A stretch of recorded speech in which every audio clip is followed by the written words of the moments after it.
नमस्कार दोस्तों, आपका स्वागत है आपके अपने चैनल स्टडी वाइन्स ऑफिशियल पर। तो आज का हमारा टॉपिक है संविधान के महत्वपूर्ण अनुच्छेद। मैं इस एक ही वीडियो में संविधान के जितने भी महत्वपूर्ण अनुच्छेद हैं सभी को कवर कराऊंगा। इसलिए ये वीडियो हो सकता है थोड़ी लंबी बने, पर विश्वास रखिएगा जब वीडियो को पूरा आप एंड तक देख लेंगे तो आपका इस टॉपिक से क्वेश्चन गलत नहीं होगा, क्योंकि मैं बहुत ही सिस्टमेटिक वे से और ट्रिक से आपको समझाऊँगा। इसलिए बिना देरी किए हुए चलिए वीडियो को शुरू करते हैं। चलिए वीडियो की शुरुआत करते हैं और हम समझना शुरू करते हैं संविधान के महत्वपूर्ण अनुच्छेद के बारे में। अक्सर हम क्या गलती करते हैं कि जितने भी अनुच्छेद हैं इन्हें बीच बीच में से पढ़ना शुरू कर देते हैं, जिस करके ये हमें याद नहीं रहते। पर इस वीडियो में मैं आपको पूरा सिस्टमेटिक वे से इसे पढ़ाऊँगा और जो भी है सबको मैं जहाँ पर ज़रूरत पड़ेगी ट्रिक से बताऊँगा। तो ये वीडियो काफ़ी इंपॉर्टेंट होने वाली है आपके लिए। तो चलिए इसको शुरू करते हैं।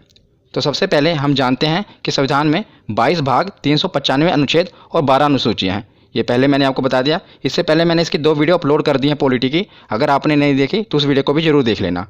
तो इसमें कितने भाग हैं? 22 भाग 395 अनुच्छेद और 12 अनुसूचियाँ। हालांकि अब इसके अनुच्छेद बढ़कर 470 हो गए हैं, पर मूल रूप से ये 395 अनुच्छेद ही हैं। कैसे? क्योंकि 395A, 395B, 395C ऐसे करके ये जुड़कर लगभग 470 हो चुके हैं। पर हमें याद रखना है कि ये 22 भाग 395 अनुच्छेद और 12 अनुसूचियाँ ही हैं। अब हम इसकी शुरुआत करते हैं। तो इसके पहले हम देखते हैं कि 22 भाग हैं। तो पहले भाग में 1 से लेकर 4 अनुच्छेद हैं और इसमें क्या है? तो संघ एवं उसके राज्य क्षेत्र का वर्णन है। तो जैसे आप कोई भी किताब पढ़ते हैं तो सबसे पहले उसमें क्या होता है? उसकी इंट्रोडक्शन होती है। इसी प्रकार जो भारत का संविधान है, ये भारत किसी भी गणतंत्र देश के लिए, लोकतंत्र देश के लिए उसका जो संविधान है सबसे पवित्र पुस्तक होती है उसकी। तो जो भारत का संविधान है इसमें भी पहले इंट्रोडक्शन ही होगी भारत की। तो पहले अनुच्छेद में क्या है? तो पहले अनुच्छेद में बताया है कि भारत राज्यों का संघ है, इंट्रोडक्शन है। दूसरे अनुच्छेद में बताया है कि नए राज्यों का प्रवेश किया जा सकता है। मतलब जो नए राज्य हैं अगर भारत में शामिल होना चाहते हैं तो अनुच्छेद 2 के तहत इसमें शामिल हो जाएंगे। जैसे कि सिक्किम को हमने भारत में शामिल किया था। और अनुच्छेद 3 में क्या बताया गया है कि राज्यों के क्षेत्रों और सीमाओं और नामों में परिवर्तन किया जा सकता है। मतलब किसी भी राज्य की अगर सीमा है उसको बढ़ाया घटाया जा सकता है और उसके नाम में परिवर्तन किया जा सकता है। तो ये 3 अनुच्छेद आपको याद रखने हैं, ये इंपॉर्टेंट है पहले भाग में। उसके बाद हम देखते हैं भाग दूसरा।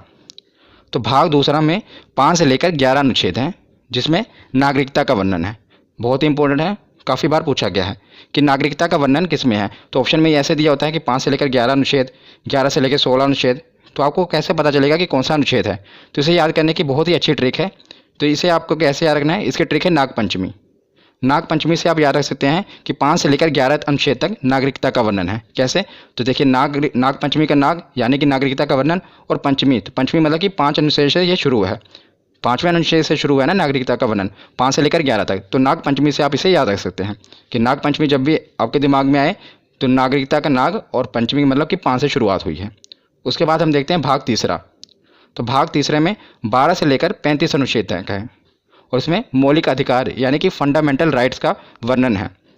तो इसके ऊपर मैं एक स्पेशल वीडियो बना दूंगा पूरे मौलिक अधिकार के ऊपर, क्योंकि काफ़ी इंपॉर्टेंट है। पर इसमें अभी हमें इतना ही जानना है कि भाग तीसरे में मौलिक अधिकार का वर्णन है। तो मौलिक अधिकार कौन कौन से हैं? जैसे कि समानता का अधिकार हो गया, स्वतंत्रता का अधिकार, शोषण के विरुद्ध अधिकार, धार्मिक स्वतंत्रता का अधिकार, संस्कृति और शिक्षा संबंधी अधिकार और संवैधानिक उपचारों का अधिकार। तो अभी हमें इतना जानना है कि 12 से लेकर 35 तक मौलिक अधिकार हैं। उसके बाद हमें देखना है कि भाग 4A, ये काफ़ी इंपॉर्टेंट है। 4 नहीं इतना, 4A और इसका जो अनुच्छेद है वो 51A। इसमें मौलिक कर्तव्य का वर्णन है कि जैसे कि जो हमारा संविधान बना है, संविधान में हमारी भलाई के लिए बहुत से कानून हैं, पर जनता का भी तो ये फ़र्ज बनता है कि उसके देश के प्रति, तो इसलिए हमारे कुछ मौलिक कर्तव्य भी निर्धारित किए गए हैं। ये मैं कहाँ से ले गया है? तो ये स्रोत है जो है ये रूस से लिया गया है मौलिक कर्तव्य। मैंने आपको पिछली वीडियो में बताया था। जिसके रिलेटेड ये भी पूछा जाता है कि किसकी सिफारिश पर मौलिक कर्तव्य को संविधान में जोड़ा गया, क्योंकि इसे बाद में जोड़ा गया था। तो स्वर्ण सिंह समिति की सिफारिश पर वर्ष 1976 में, याद रखिएगा, वर्ष 1976 में 42वें संविधान संशोधन, मतलब संविधान में अमेंडमेंट किया गया था और 42वें संविधान संशोधन के तहत इसे संविधान में शामिल किया गया था। किसे? मौलिक कर्तव्य को। ये सब कुछ पूछा जाता है कि किस संविधान संशोधन के तहत और कौन सी समिति की सिफारिश पर।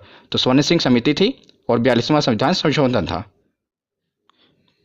तो 4A के बाद अब हम आगे देखते हैं भाग 5 और भाग 6।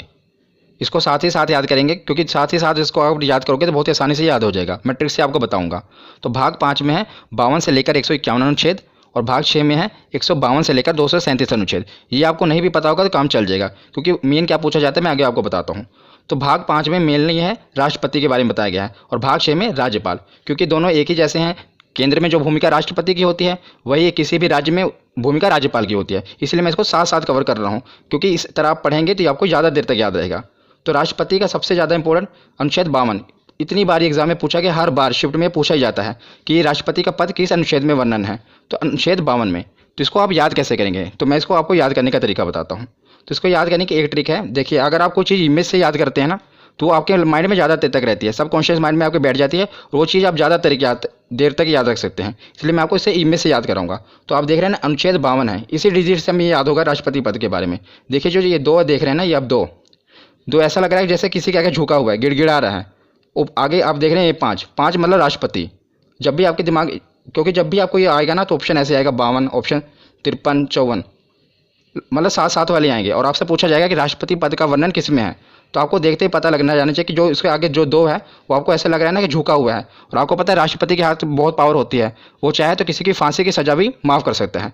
तो जो 2 है वो लग रहा है कि आगे उसके गिड़गिड़ा रहा है और माफ़ी मांग रहा है, और जो 5 है आपको देख रहे हैं ना बैठा हुआ है। तो इससे आप पता लगता है कि जो राष्ट्रपति का पद है अनुच्छेद 52 में, ये एक ट्रिक है जिससे आप इसको याद रख सकते हैं। उसके बाद देखते हैं अनुच्छेद 53। अनुच्छेद 53 में क्या है, राष्ट्रपति का पद है तो उसके पास शक्तियाँ भी होंगी और कार्य भी होंगे। तो अनुच्छेद 53 में शक्ति और कार्य का वर्णन है। उसके बाद देखते हैं अनुच्छेद 54 निर्वाचन। देखिए इसकी राइमिंग बैठी ना, 54 निर्वाचन। तो अनुच्छेद 54 में क्या है कि राष्ट्रपति का निर्वाचन कैसे किया जाना है ये उसमें बताया गया है। और उसके साथ हम देखते हैं राज्यपाल का। तो राज्यपाल का भी आप साथ ही में याद करिएगा, बस इसमें क्या करना है, +1 जोड़ना है। तो जैसे 52 है, 52 में क्या हुआ 53, और जो आपने 1 जोड़ा वो उसके आगे लगा देना है, क्योंकि राष्ट्रपति और राज्यपाल साथ ही साथ चलते हैं। इसीलिए 52 है, 52 में 1 जोड़ देना, 53 के आगे आप 1 लगा देंगे। तो ये राज्यपाल का पद हो गया। और अनुच्छेद 53 में क्या था, शक्ति कार्य। तो इसका अनुच्छेद 154 में शक्ति कार्य, इसमें भी क्या करना है, 53 में 1 आपको जोड़ना है, 1 54 हो गया और वही 1 उसके आगे लगा देना है। उसके बाद इसमें 54 में निर्वाचन था, इसमें 55 में निर्वाचन है। 54 में आपको 1 जोड़ना है और वही 1 इसके आगे लगा देना है। तो इन तीनों से आप ये तीनों साथ साथ याद कर रहे हैं, देखा कितनी आसानी तरीके से। और ये सभी 6 के 6 पूछे जाते हैं। आप एक ट्रिक से सबको याद कर सकते हैं। बस आपको क्या करना है, जैसे आपको ये इमेज से याद रहेगा ना राष्ट्रपति पद के बारे में, तो आपको पता हो कि राष्ट्रपति का पद है 52 पे, तो आगे उसकी शक्ति है, उसके बाद निर्वाचन है। तो 52 में आपने 1 जोड़ा, कितना हुआ 53, जो आपने 1 जोड़ा वो उसके आगे लगा देना 153। तो उसमें राज्यपाल का पद है, उसके आगे उसके शक्ति कार्य हैं, उसका निर्वाचन है। इसे आप दोनों याद रख सकते हैं। उसके बाद हम राष्ट्रपति के आगे देखते हैं कि निर्वाचन तो हो गया, और राष्ट्रपति को हटाया कैसे जाएगा, क्योंकि यह तो लोकतंत्र है, मतलब यहाँ पर कोई भी सिक्योर नहीं है, हर आदमी के पीछे कोई ना कोई बैठा है उसको हटाने के लिए। तो अब इसमें देखते हैं अनुच्छेद 61, ये भी काफ़ी बार पूछा गया है, महाभियोग। तो महाभियोग, इसके द्वारा राष्ट्रपति को उसके पद से हटाया जा सकता है, महाभियोग के द्वारा। महाभियोग के बारे में मैं आपको और भी बताता हूँ कि महाभियोग किसी भी सदन में लाया जा सकता है, चाहे राज्यसभा हो या लोकसभा हो। और महाभियोग लाने से 14 दिन पहले राष्ट्रपति को सूचित करना पड़ता है। मतलब जब भी महाभियोग लाना है उसे 14 दिन पहले राष्ट्रपति को यह सूचित करना पड़ता है कि भाई साहब आप पे महाभियोग लगने वाला है। तो अनुच्छेद 61 के बाद अब हम देखते हैं अनुच्छेद 72। ये भी काफ़ी बार पूछा गया है, क्षमादान। मैंने आपको बताया ना कि राष्ट्रपति के पास ये पावर होती है कि वो किसी को भी क्षमा कर सकता है। तो इसको भी आप कैसे याद करेंगे, बस दो से आपको बस यही इमेज आनी चाहिए कि जो 2 है वो झुका हुआ है और गिड़गिड़ा रहा है। 7 आप देख रहे हैं राष्ट्रपति खड़ा हुआ है, राष्ट्रपति के आगे वो गिड़गिड़ा रहा है कि मुझे क्षमा कर दो। तो इससे आप याद रख सकते हैं क्षमादान। 52 कैसे पता लगता है कि 2, तो आपको पता है कि 2 है आगे, तो मतलब राष्ट्रपति से रिलेटेड है, और उस पर 5 बैठा हुआ है, तो ये राष्ट्रपति का पद है, वो राष्ट्रपति को बैठाया गया है। और 72 में वो खड़ा हुआ है और उसके सामने 2 गिड़गिड़ा रहा है कि मुझे क्षमा कर दो। तो इससे आप नंबरों से खेल सकते हैं। तो उसके बाद हम देखते हैं अनुच्छेद 123, अध्यादेश। ये भी काफ़ी इंपॉर्टेंट है, अध्यादेश। कि अध्यादेश में क्या होता है कि जब लोकसभा और राज्यसभा की बैठक ना चल रही हो और देश में किसी जरूरी कानून की आवश्यकता होती है, तो राष्ट्रपति हस्ताक्षर करके कानून बना सकते हैं। पर मंत्रिमंडल की सिफारिश पर ही वो कानून बना सकते हैं, क्योंकि मतलब मंत्रिमंडल प्रधानमंत्री ही, उनकी सिफारिश पर ही ये कानून बनता है। आपको पता होना चाहिए कि भारत में कानून कैसे बनते हैं। आपको पता है 3 स्टेप होते हैं। पहले स्टेप में लोकसभा में वो पारित होना चाहिए, फिर राज्यसभा में, फिर उसके बाद राष्ट्रपति के हस्ताक्षर होने चाहिए। कितने स्टेप हैं, 1 2 3, बस इसी से आप याद भी रख सकते हैं। देखिए 1 2 3, तो 1 2 3 सीधे ही तीनों स्टेप हटा के सीधे राष्ट्रपति के साइन करा के सीधा कानून बन जाता है। मतलब ये ट्रिक हो गई। 1 2 3 3 स्टेप होते हैं, पहला लोकसभा, फिर राज्यसभा, फिर राष्ट्रपति। पर अध्यादेश लाकर क्या किया जाता है, इसको खत्म करके सीधा राष्ट्रपति के हस्ताक्षर कराए जाते हैं और कानून बना दिया जाता है। तो अनुच्छेद 123 के बाद हम देखते हैं अनुच्छेद 143।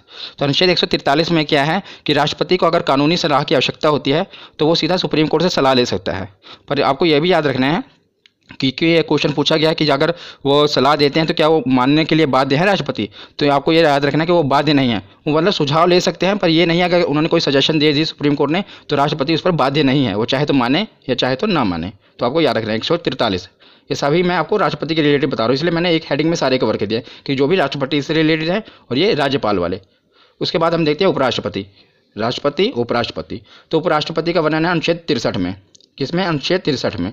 तो उसमें बताया गया है कि एक उपराष्ट्रपति होगा, और अनुच्छेद 64 में क्या बताया गया है कि राज्यसभा के सभापति के रूप में वो कार्य करेगा। तो जो उपराष्ट्रपति होगा, आप देखेंगे जो राज्यसभा का सभापति होता है वह भी उपराष्ट्रपति होता है। और मैं आपको एक इंटरेस्टिंग फैक्ट बताता हूँ कि जो उपराष्ट्रपति होता है उसे अपने पद के लिए कोई तनख्वाह नहीं मिलती, मतलब उसे कोई सैलरी नहीं मिलती, पर जो राज्यसभा में वो सभापति के रूप में कार्य करता है उसके लिए उनको वेतन मिलता है। तो जो उपराष्ट्रपति को अपने पद के लिए वेतन नहीं मिलता, जैसे राष्ट्रपति को वेतन मिलता है उनके पद के लिए, राज्यपाल को मिलता है, पर उपराष्ट्रपति को उनको पद के लिए वेतन नहीं मिलता, बल्कि जो वो राज्यसभा में सभापति के रूप में होते हैं उसके कार्य के लिए उनको वेतन मिलता है। ये आपको याद रखना है।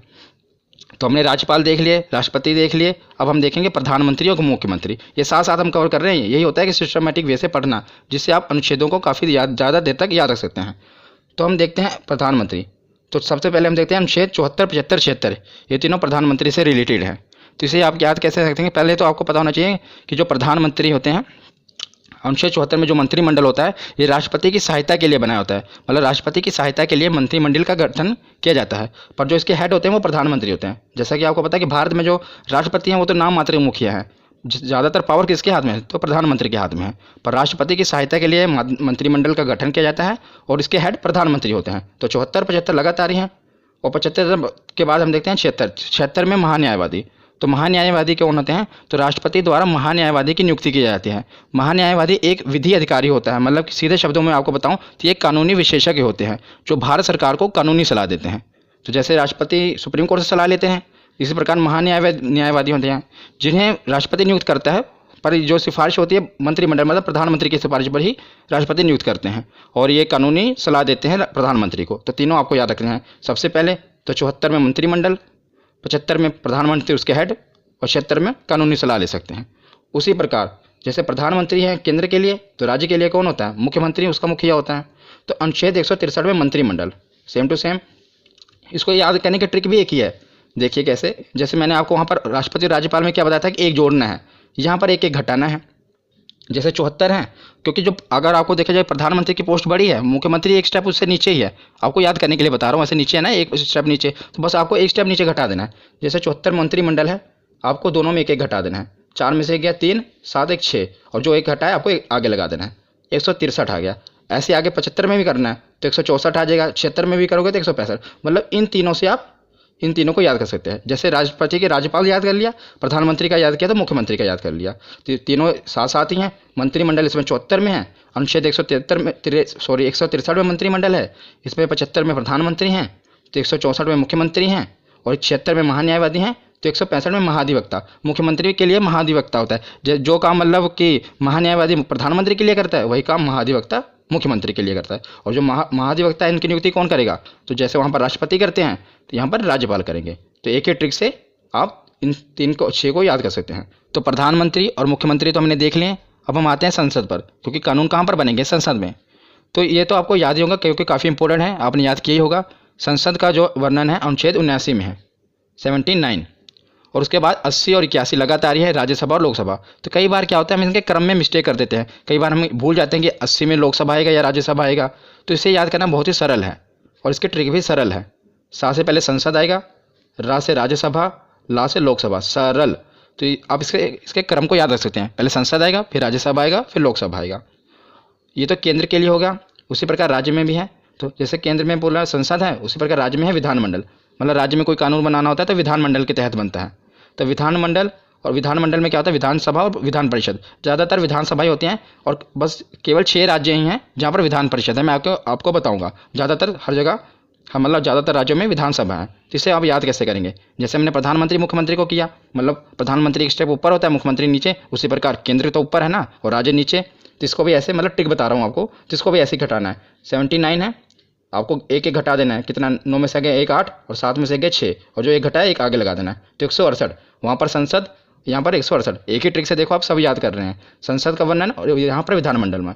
उसके बाद हम देखते हैं लोकसभा। तो लोकसभा 81 है, 81 में भी आपको 11 घटा देना है। 1 में गए 0, 8 में से गए 7, और आगे एक जो घटा है लगा देना है 170। तो वहाँ पर लोकसभा और यहाँ पर विधानसभा, इसको भी आप याद कर सकते हैं। तो विधानसभा के बाद ये है विधान परिषद।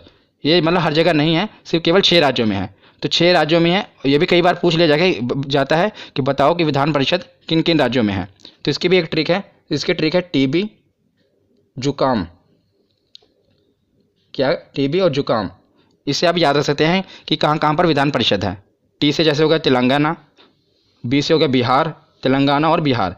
जैसे जम्मू कश्मीर, तो ये जम्मू कश्मीर पहले था, लेकिन अब जब से ये केंद्र शासित प्रदेश बन गया है तो यहाँ पर विधान परिषद खत्म कर दी गई है। और ये पूछा जाता है कि किस राज्य में विधान परिषद खत्म कर दिया गया है, तो याद रखिएगा अब तो केंद्र शासित बन गया ना, तो जम्मू कश्मीर में।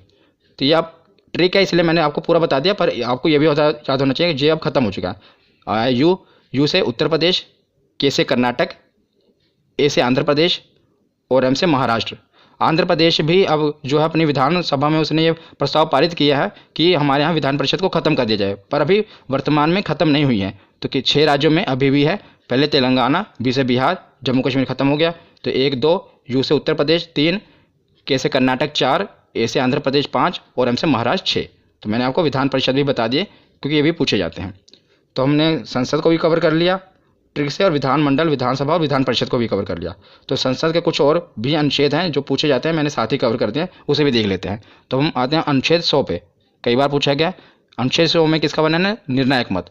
निर्णायक मत क्या होता है कि मतलब कि अगर यदि लोकसभा में किसी मुद्दे पर वोटिंग हो रही है और जो वोटिंग है वो बराबर हो जाए, यानी कि निर्णय ना हो पा रहा हो, तो उस समय क्या होता है कि अध्यक्ष महोदय अपना निर्णायक मत देंगे। तो अध्यक्ष महोदय जिस पे अपना मत दे देंगे उसे ही पारित कर लिया जाएगा। मान लीजिए कि वो हाँ के पक्ष में अपनी वोट दे रहे हैं तो कानून को पारित कर दिया जाएगा, ना के पक्ष में अपनी वोट दे रहे हैं तो कानून को पारित नहीं किया जाएगा।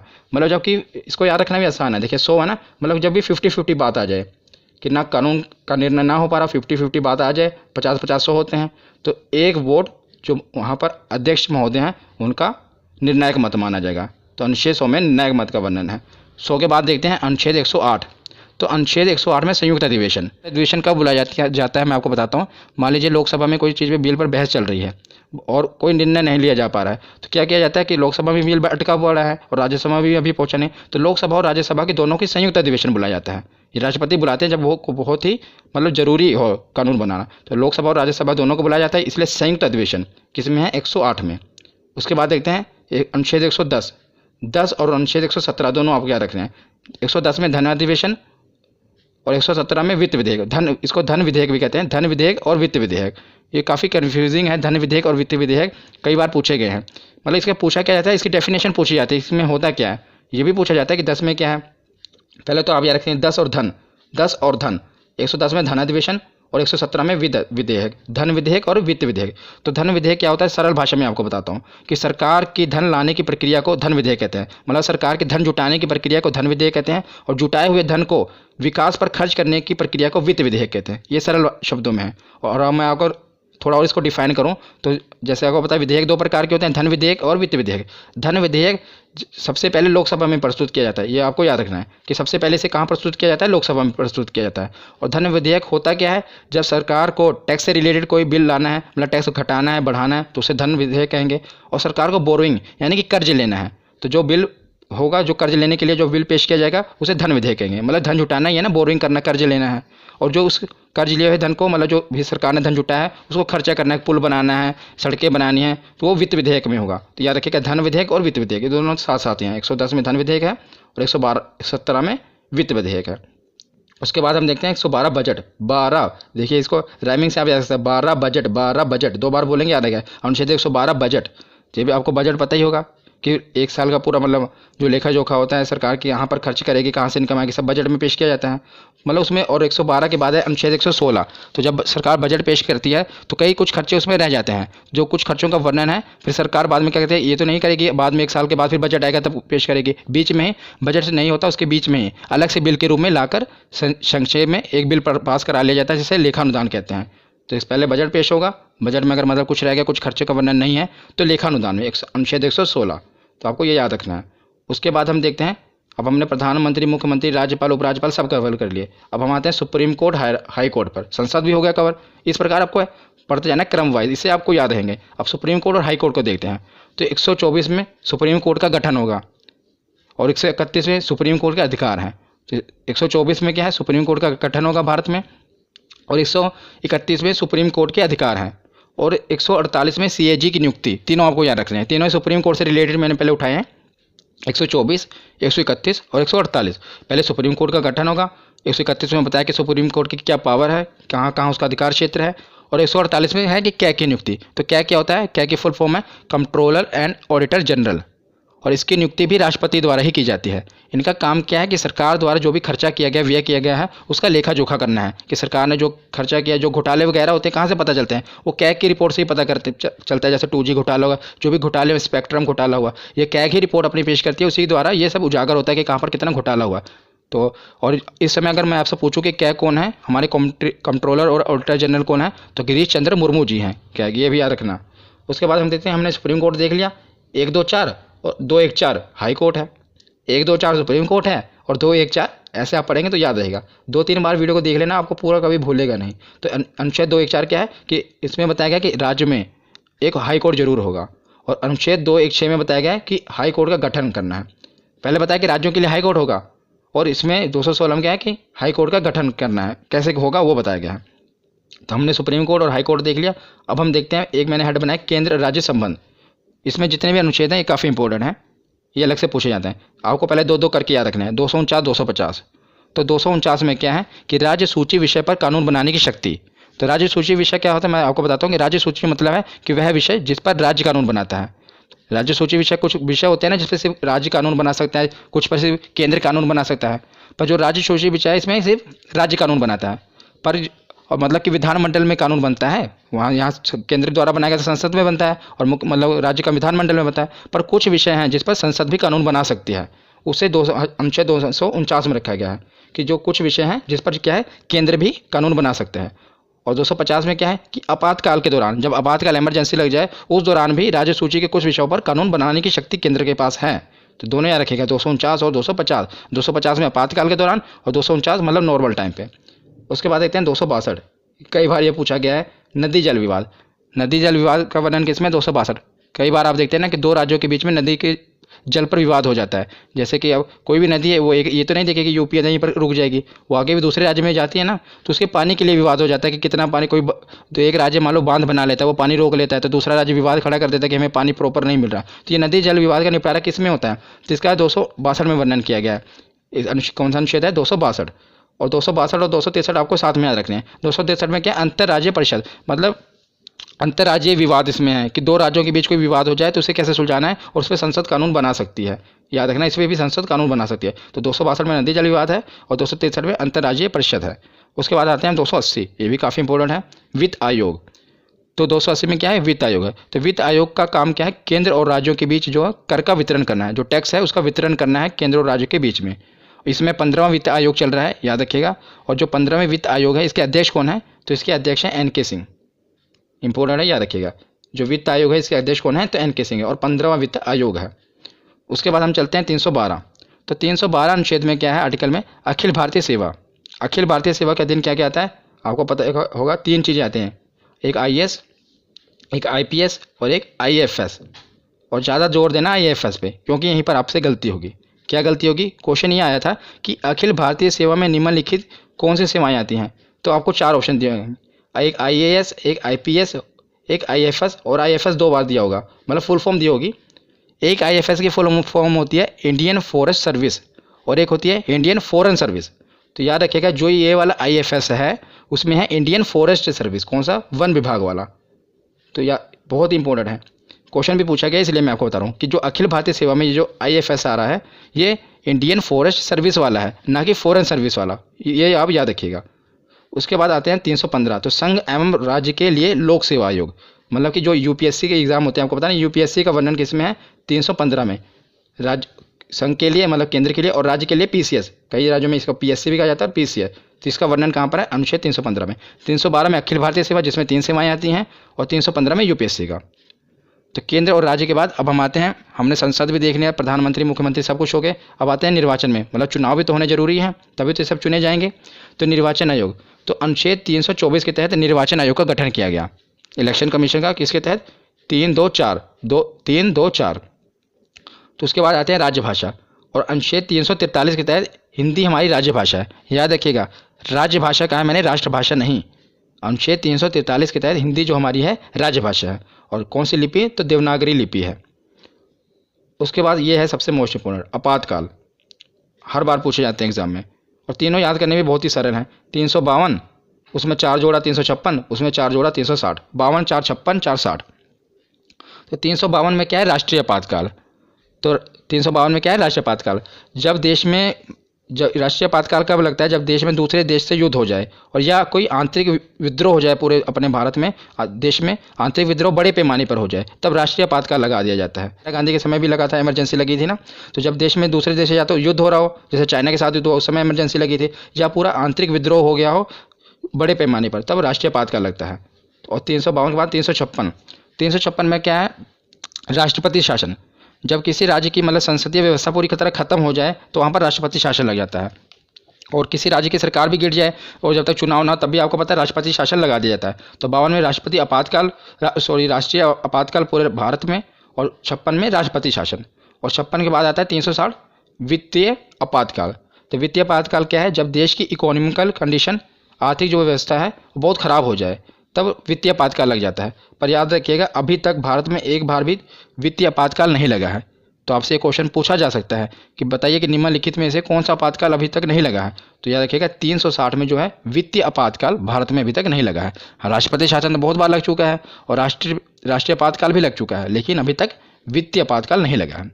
उसके बाद हम सकते हैं कि संविधान तो बन गया, लेकिन संविधान में संशोधन भी होना जरूरी है कि नए, अगर मान लो कोई बदलाव करना है, वो भी तो जरूरी है। और मैंने पिछली वीडियो में जो संविधान के स्रोत हैं, मतलब कहाँ कहाँ से संविधान लिया गया है, पूरा स्पेशल आपको ये बताया कि जो संविधान का संशोधन है कहाँ से लिया गया था, आपको याद होगा। तो अगर आपने पिछली वीडियो देखी होगी तो साउथ अफ्रीका से लिया गया था कि संविधान में संशोधन किया जाना है।